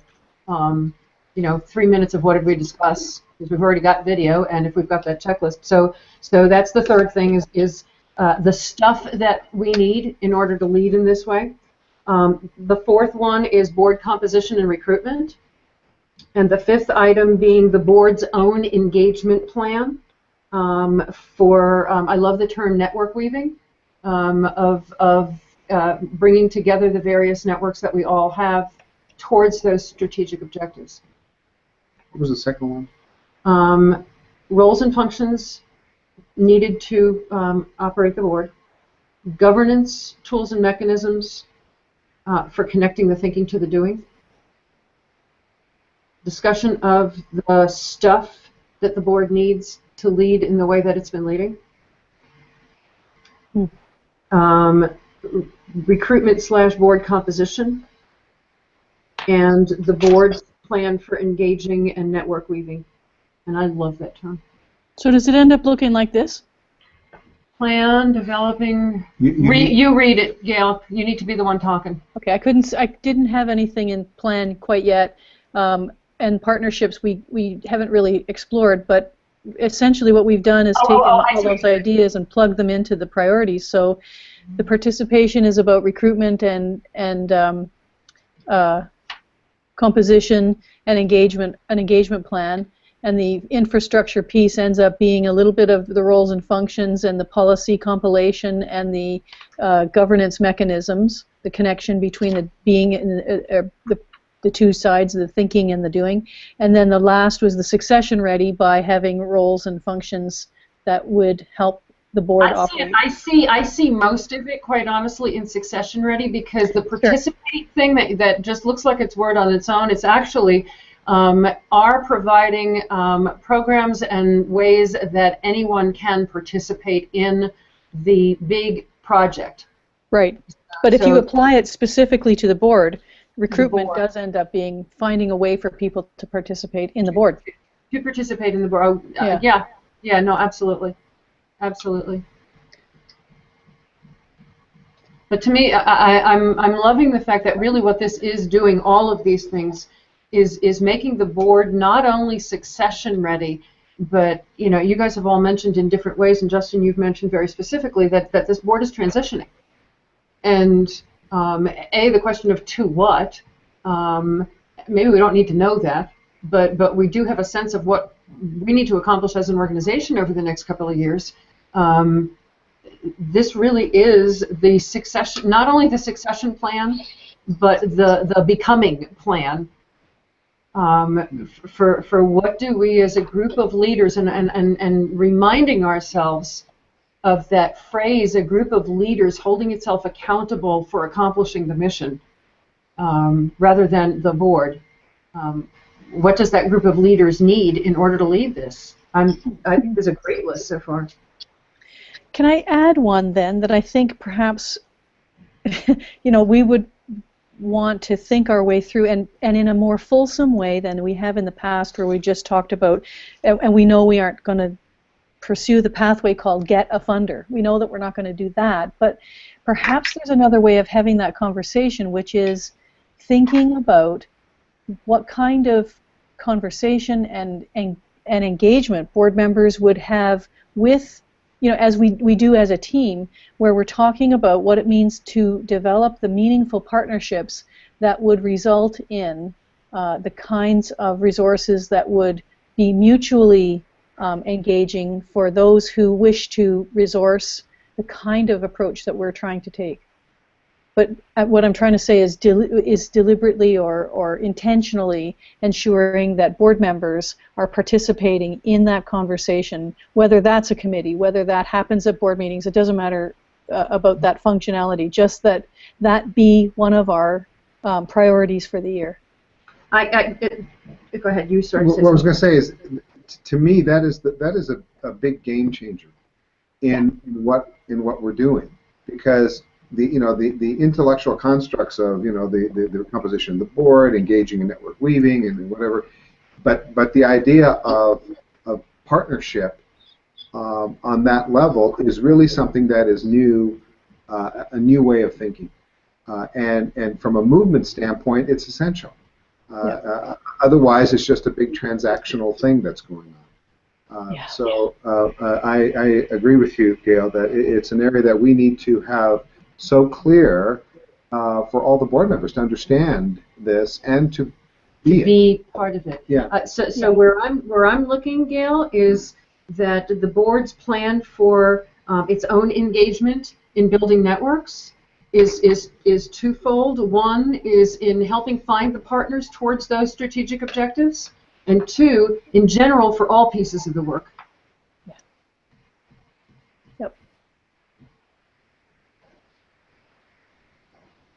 I'm also wondering how, because I've been sort of trying to see this movement in different, what are now sectors. I'm trying to see this work in a governmental context. I'm trying to see this work in an entrepreneurial or business context. I'm trying to see this work and how the example being set by the board and being set by the work that we're doing, and the board being this component we're talking about today, how that can impact, and some of it is just language. What language are we using so that when Justin, you were talking about, was it curiosity, or people have to be intrigued by this, how the language intrigues people who are not in, right now, the traditional community benefit sector, but are in all parts of our society. So that's a big part of what was driving me when I said I'd like to revisit board composition. I just have to say this because it's consuming my brain so much I can't focus. Hildy, when you were talking about leaders, and I think every time you kept talking about movement, or Dimitri, the thing I've been really focusing on, and I think this relates back to board development, it's not that we're a group of leaders. We are a group that allows all of us to exhibit leadership. And the distinction I make for that, and I'm sharing this is very much coming from me because of how I'm thinking about this stuff now. And I think this is where I've been pushed by some of the stereotypes of millennials, is it's not that everybody wants to be a leader. And in fact, that is a scarcity framework. Only so many people can be leaders. There's only so many leadership positions or leaders of an organization. But when we reframe it around opportunities to exhibit leadership, to be able to step in what that is, and that ability to move things forward, which is fundamentally what leadership is. It's engaging people and moving them forward. We're setting the stage for something that allows that access to anybody. It doesn't matter what your position is. And I think to your point, Dimitri, that can happen anywhere.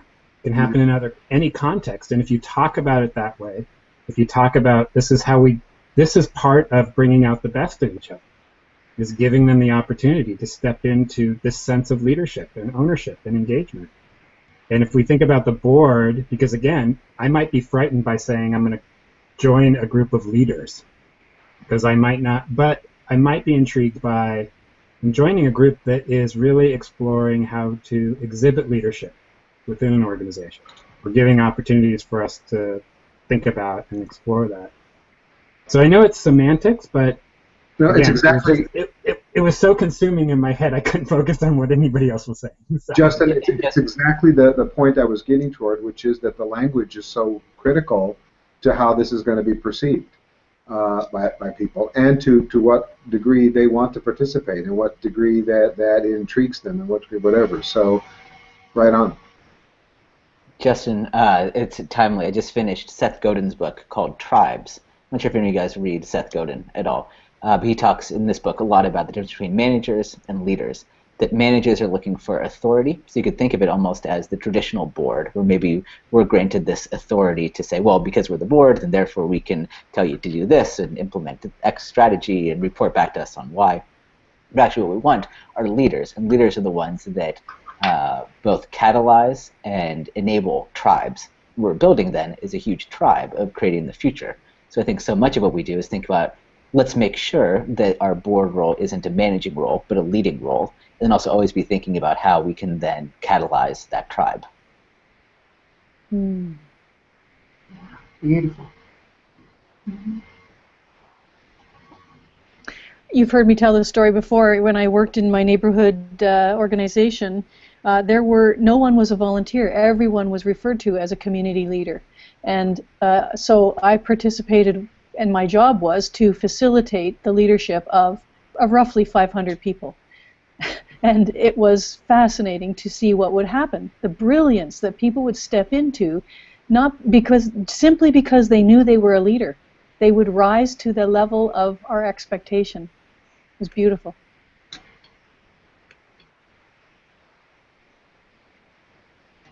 I've got 6 huge things on a list. If we break engagement down into both finding partners and engaging, a solid plan of action. We've talked before about, what would it take for the board to engage, and where we would want to be, and what it would look like, and what it would make possible. But I'm seeing each of these as very action-oriented, and I've got 6 things that I think are huge for the board's agenda for the year. You gonna say them? I will happily say them. We're on a need-to-know basis, and I only talk to leaders, and so I was ready. I was waiting for one to show up. You talked about it, Gail, in terms of evaluation of the role of the chair, but I would much rather think about it in terms of the roles and functions as we look at making this board succession ready. The roles and functions that it takes to be a team of people exploring the leadership and holding themselves accountable for accomplishing the mission. So the roles and the functions. Number 2, governance tools and mechanisms for connecting the thinking to the doing, so that as we have these discussions on a regular basis, what is our process for making sure that the doing happens. Number 3, what is the stuff we need? Bylaws, policies, etc. Where do we put it? I mean, a really, really very mundane action, stuff-oriented, in order to lead in this way. Because we know what the stuff is for leading in ways that are not effective. What is the stuff that we need for leading in ways that are really effective? Number 4 is the issue of board composition. I'm very excited about that one, by the way. Not that I'm not excited about the rest of them.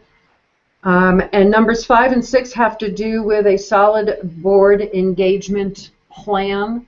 Not how does the board engage as board members, but how does both the board as a whole and individual board members engage in A, helping to find partners to accomplish the mission as we've talked about it in the video, and B, in general, what is the board's plan of action in terms of just building networks in general for all of the pieces of the work that we're doing? So both building the networks to find partners and building the network to engage in all of the work that we're doing. And then probably item number 7 is whatever comes up. Because that's been really delightful. I have to repeat, it's been really, really delightful to have this really big thinking in. I guess I should not say big thinking because people take that wrong. It is big thinking, but we have stuff around it. Contextual thinking is that the value of having this board constantly creating the context of vision and values for the day-to-day of what we're doing here.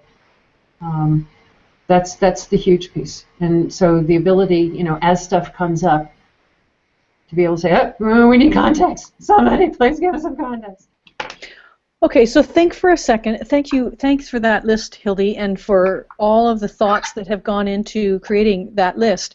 So now think for a minute about the next month or two, and I want to ask each person to ponder, where do you see yourself? What do you see yourself engaging in? Is that the next part of this conversation? And conscious of the fact that we have 10 minutes left in this meeting, and what happens next?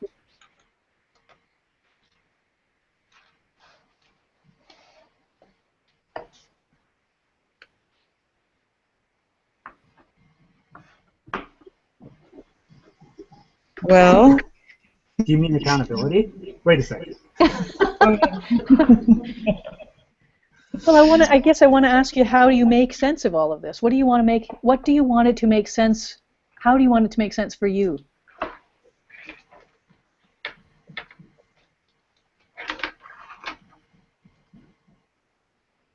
I'm just staff. It doesn't have to make sense for me. The leaders tell us what to do. I'm waiting. I'm waiting for my leader. So My leader's notes. the way it's making sense to me is we have those 6 big ideas. We treat them as preconditions to our board's success, and we need to unpack each of them. I think that's our next step, is each of us taking a look at that list and beginning to think for ourselves, what conditions do we think need to be in place? And I would even push to the board, we look at that, we think about what conditions need to be in place, and think about where we would want ownership of helping to leverage some of those conditions, individually as board members. So considering conditions.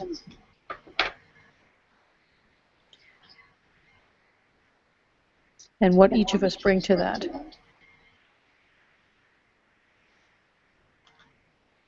Anything else?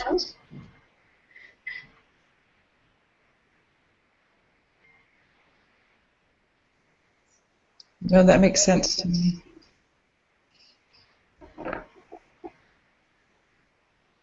I'm just getting a sense, Gail, that it's going to be specific to each of these as we talk about them.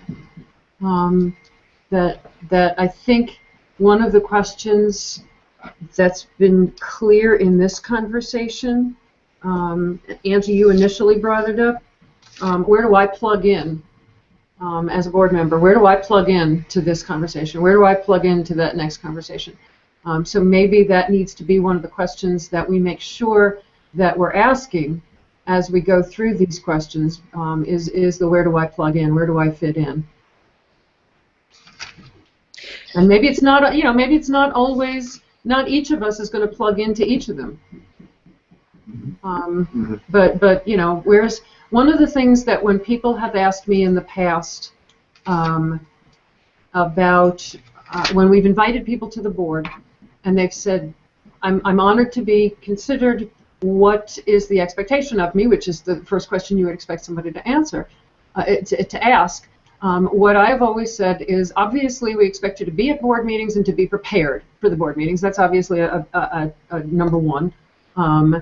But also to participate as you feel called to do in the many things that we have going on. And so I'm really seeing that as something that each of these conversations can elicit, Gail. If that question is absolutely asked, is what role do you see for yourself in this? What part do you feel yourself called to do, and what do we both individually and as a board want to make sure we do in each of these?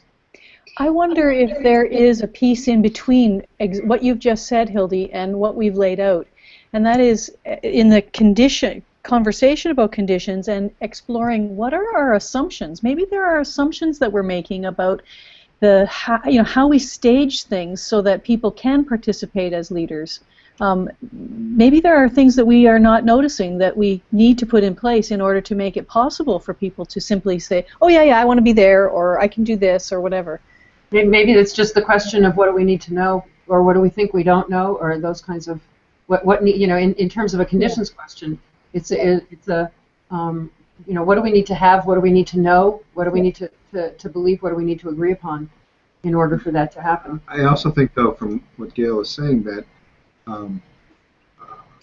speaking the assumptions, bringing them out in terms of what we're assuming, is a language thing. I mean, that so that there's clarity on. Right. I mean, I know that I so often operate on assumptions of things that if I bring them to the surface and discuss them, I could be completely wrong, or I enlighten somebody else. So I agree with you, Gail. I think that's. Yeah. I also want to acknowledge, because our screen had gone dark, and I apologize for that. I don't know your real name, but Thrive Child 15. Nope. Thrive Child 15 has been watching, and we're glad you're here. And if you want to tweet your name to us so that we can say hello.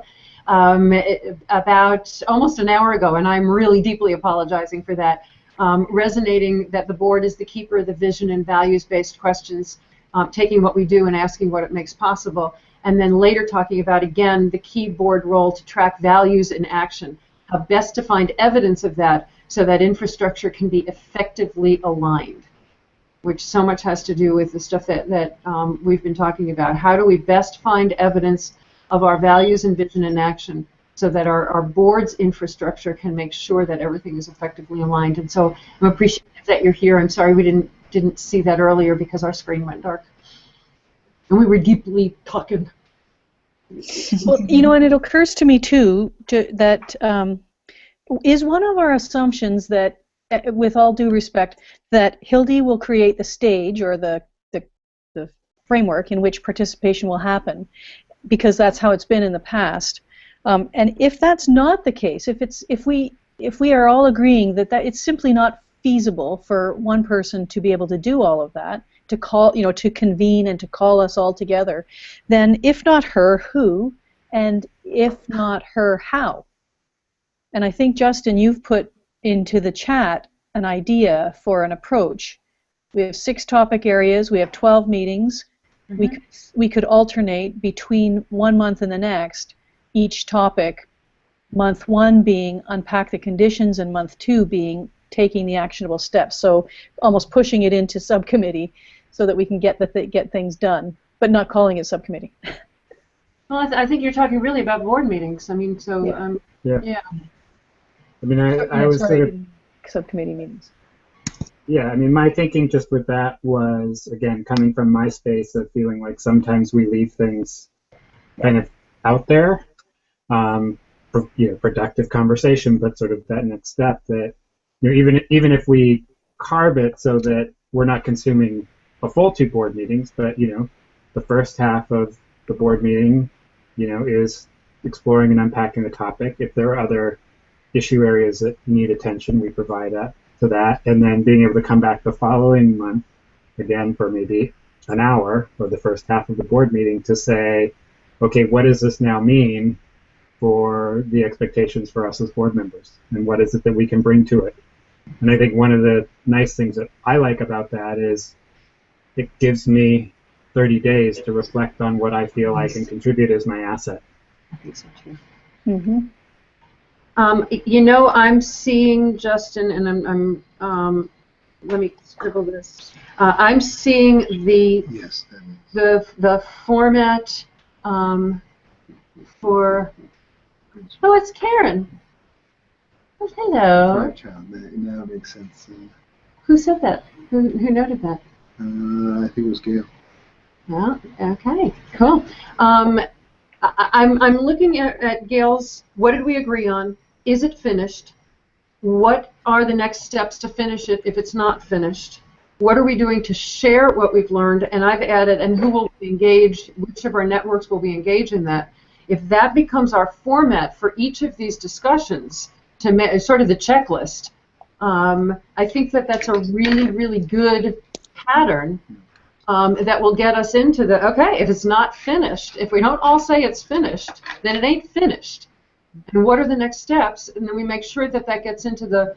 I think Gail, you've really hit on. It ticks all the boxes.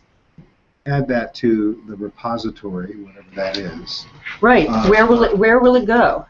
So that I'm thinking about Angie walking into this. These are such dense conversations, and there's so much history up to this point.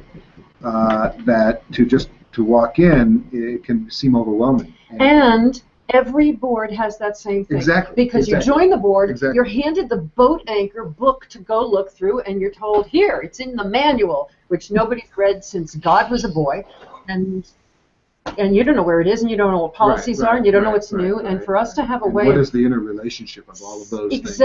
Exactly. For us to have something that's very, very simple that we know. I'm loving it, and I'm thinking so deeply about Liam Barrington Bush's comment at our meeting 6 months ago, where we talked about employee policies, and Liam said, at every point where we're about to create a policy, is it something that we can handle by just having a conversation? And can our policy be, we're going to have a conversation, which we immediately applied to the intellectual property. And so having few policies and lots of conversations. Yeah, and this goes back to Karen's point, which is about infrastructure being effectively aligned. So, yeah.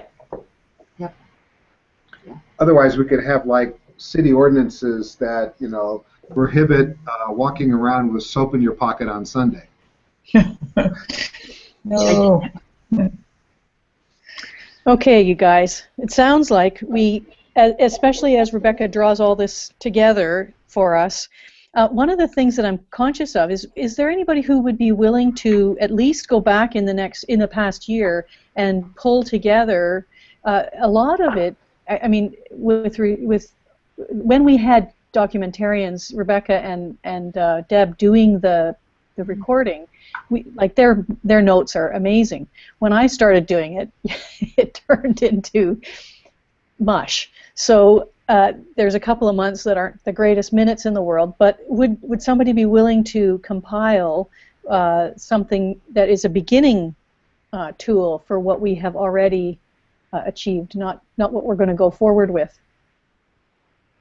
Gail, one of the things that I was thinking about was asking in our Facebook group for consultants if there are any governance geeks that would like to take the couple of hours that it takes to both watch the meeting and then go through it, and especially given the format that you've just created, and especially to pull out the policies out of it, the ones that we know specifically came to policy. So I've been thinking about them as a resource because they enjoy that, but I want to make sure board members have the chance to do it first, though, because it's their work. Well, I just wanted to say that it would be useful for me to go back and listen to previous meetings. I don't know how much time or how long it will take me to get through things, but I could, depending on when you want to have things done, I can at least do some of it, if not all of it, but it may take me a little while to do it. How many, we're talking about a year or so of meetings, right? If you want to watch all the videos, it'd be 24 hours. Just 24 I think hours, the minutes Well, also, will help quite a bit. Angie, I believe all of them have MP3s with them, so it is something that you could be listening to while you're like teaching in class, have a little earphone in. But I can say from the compiling this list that just looking through the notes that both Deb and Rebecca created for us, there's enough there in those notes that you wouldn't have to watch the whole meeting. But probably November and December, you may have to watch the meeting because my minutes are so crappy. They're not crappy, Gail. They're embarrassing. Comparatively speaking, they're not up to snuff. So maybe if you guys, I know that we're running out of time. I need some clarity about what exactly I'm looking for or what I would need to record. But I'd be happy to go through and do that because it would be useful to me also for getting up to speed on things. So I think this is that key question of what do we want minutes to look like? Sure. What do we want that compilation of decision points or suggestions to look like so that we're providing some framework? I just thought of two other agenda items that we should probably be including. And they are agenda items that got tabled 2 years ago almost when we started to talk about what should the board be discussing, and we matrixed it out easily 2 years ago. And one of them is, what does the board want from its minutes? What do we want the minutes to be, and what format do we want them to take? And the other one was our annual general meeting. What do we want our AGM to be? Okay. And what can it make possible? So those two items I would like to add into our list of things that the board needs to discuss. We'll get there. We'll get there. For now, go back to Angie's question. What would you want to have recorded? And my sense at this point is you'll start to see when you look at those notes what sounds and looks like policy. Even if we started with that, that would probably be very helpful for us. We will get to what minutes make possible and what they need to be, and eventually we do need to talk about an AGM, for sure. But hopefully that gives you some clarity around perhaps what it is you would be doing as you're drawing together what you're hearing and seeing. Okay, thank you. If you want one to start with, Angie, the September meeting, we actually came up with policy. So if you want one to start with, if the goal is to pull policy out of these and to say, here's what we decided, the September meeting, we actually came up with policy because it was related to employee benefits. Yeah, and the conversation about risk. There was enough, and we're talking about what do we want as guidance for ourselves for decision making. What policy, rules, codes, whatever you want to call it, but what would guide us in conversation about this topic? When I think about what this makes possible is they could be indexed, they could be searchable, they then become part of a lesson plan. There's all these other possibilities that come out of this that are pretty. I was trying to find another word. Okay, Awesome. gang. So the time is 6 minutes after the hour, and we probably should start to think about, as you look back, this was a pretty broad, and yet I want to say we followed our framework beautifully, and wasn't that a wonderful thing? When you look back on the conversation, what is it that's standing out for you that you would want us to carry forward or think about further?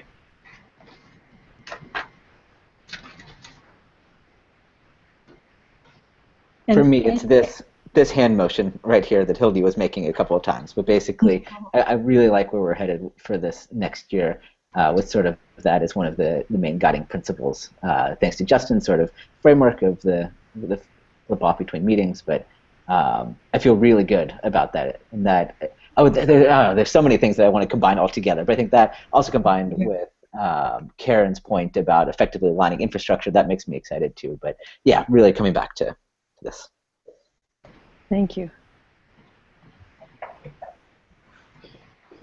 Others? I had a thought earlier that's kind of an addition to the previous conversation about engagement and thinking about our assumptions around engagement, I guess. And it struck me that sort of the status quo these days with the organizations is to figure out ways for volunteers to kind of plug in, right? Plug in volunteering short term. This is kind of where things are going increasingly, but it's, very problematic for building relationships and for having people see how they're part of a larger something. So I guess maybe just to leave a thought about how, if we're building a movement that's going to be different than this idea of plug-in volunteering and what that looks like and so on, will be very different. But figuring that out is part of the process next, I guess. Beautiful. So two things. Just because it's been coming up a lot, and Angela, when you talked about engagement, the way you build engagement is by engaging people. And so, I think what is wonderful about this is us engaging around what it's going to take for us to engage and do this work, and how powerful that is in the process, and being able to model that. I also am just very excited to see a path where, again, yes, the this of thinking about how we build stronger infrastructure to support ourselves as a board, not just the organization itself, but taking real ownership around that is, I'm very, very pleased with that.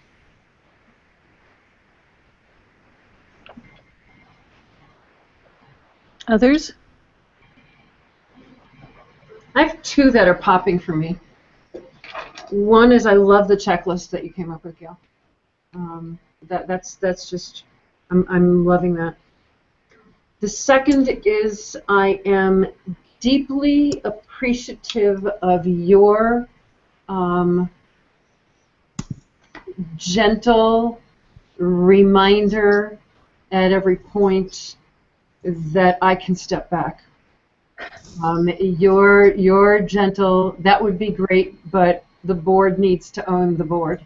And my thinking always being that we've got this wonderful opportunity to build these great relationships with people, very much like you're talking about, Angie. When I mentioned the Facebook group, we've got a Facebook group of almost 400 consultants around the world. That most of them are not fellows, looking at. And they're just constantly in communication. They're constantly building relationship. Whenever we've got a pop-up project, which is, could you watch a board meeting and go over and find the policy? And it's wonderful to be able to engage people who are already engaged, and that feels really good. That reminder, Gail, because that's where my brain is at, is those people are all so deeply engaged. The reminder of, okay, that could also engage this wonderful group of people. And I'm just deeply appreciating that, so thank you. Mm-hmm. Candace, Dimitri, Jane, Nancy. I'm looking at the sort of the meta here of what it means to be able to do the connection for others watching this and for others participating in this. That is so often the disconnect, and the connection implies it's two ways, and so often it's just a one-way, do this, versus the feedback going in the other direction. I also want to mention that Brenda, who's been watching, had a how appropriate a question, and could it be that your brilliant transformative work may not fit within a nonprofit structure, and are there options? So, great question. Yeah, the thing that I'm loving about, and it really has popped for me several times in this conversation, especially being the writing that I've been doing lately, is that this conversation is appropriate in every single setting if we stop talking about us as a board. If we start talking about us as a group of people who are exploring how to be leaders and exhibit leadership and hold ourselves accountable for accomplishing something big. It could be, 3 people who are building a social enterprise, and it could be a corporation, and it could be any place. It really is about what are the infrastructural pieces that you need to accomplish leadership. That's been striking to me a lot in this conversation. I'm sorry, you go. Oh, no. I think my reflection from today is just talking about the checklist and the application of after a talk. The theory has been talked about the importance of the doing part. I know it's my role as operations coordinator. That's what I've kind of been doing. And so to bring that to the larger scale of the board and what it makes possible for the board, and in turn makes possible for the org and vice versa, I just think that's a huge piece.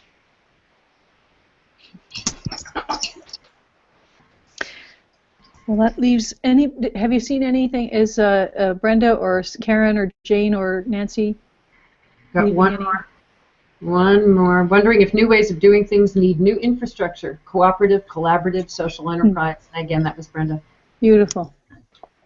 And I think that comment by Brenda ties so much back to what Karen was saying, which is if we actually allow the direction to shape the infrastructure as opposed to the infrastructure to And I think Brenda asked a great question about nonprofit structure, and nonprofit structure is what we've made it.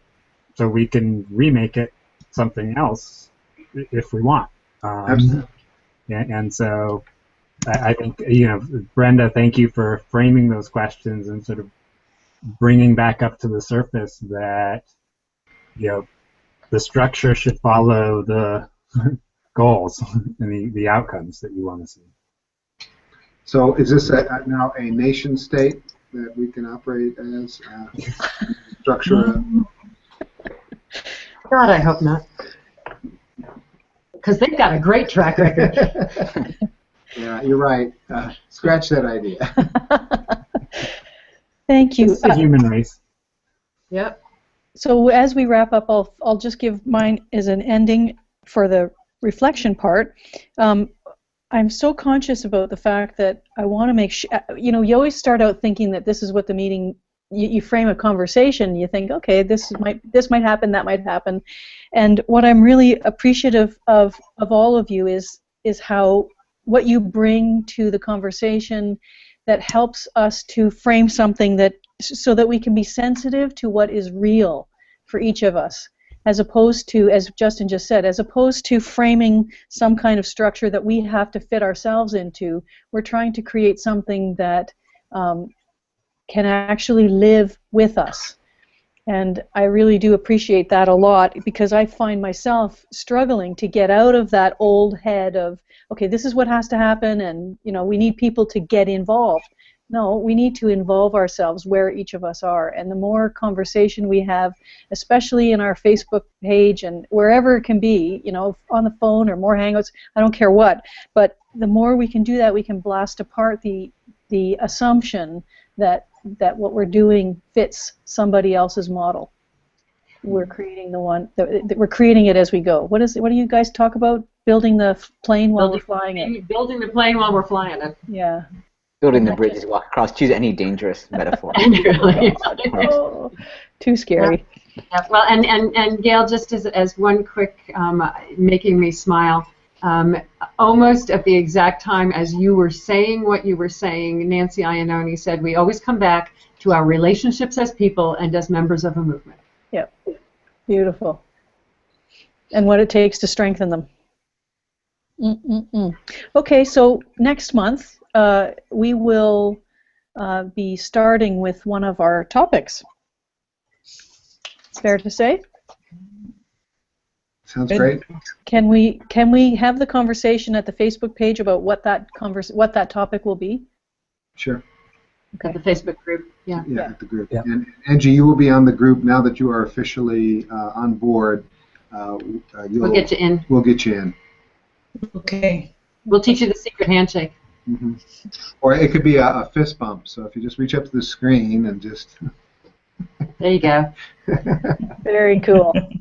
Yes, actually what that is, it's not a fist bump. It is when all of our rings connect. Oh, the power. Yeah. Wonder Twin Power. Oh, the decoder. Okay, that will be in the mail to everyone this week. Very good. So thank you all for your participation, your spirit, your energy, your caring, your everything. And we'll see you in 30 days. And thank you to everyone who was participating virtually. And Gail, thank you. This was a great meeting. Yeah, thank you guys. Wahoo. See you in March. Okay, Great. safe Thanks, everybody. travels to all who are traveling.